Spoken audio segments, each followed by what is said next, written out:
अरे सर, यहीं से गैस निकलने की आवाज आ रही थी सुबह। लगता है यहीं से गैस निकल रही है। अरे तुम सब टेंशन मत लो, मैं आ गया हूँ ना, सब ठीक कर दूंगा। एक काम करो, तुम्हें हल्की फुल्की वेल्डिंग करने आती है ना, जाओ 104 नंबर कमरे से वेल्डिंग सेट ले आओ और ऊपर चढ़कर वेल्डिंग करना शुरू करो।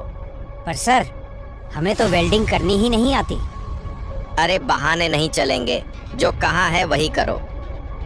अरे यार, एक दो टांके मार के चलते हैं, यहाँ कोई पहाड़ थोड़ी ना तोड़ना है। जैसे ही वेल्डर टैंक के ऊपर चढ़कर वेल्डिंग करने लगता है कि अचानक चिंगारी टैंक के अंदर गिर जाती है और बहुत बड़ा धमाका हो जाता है। इसलिए कोई भी तकनीकी या जोखिम भरा काम हमेशा प्रोफेशनल से ही करवाना चाहिए।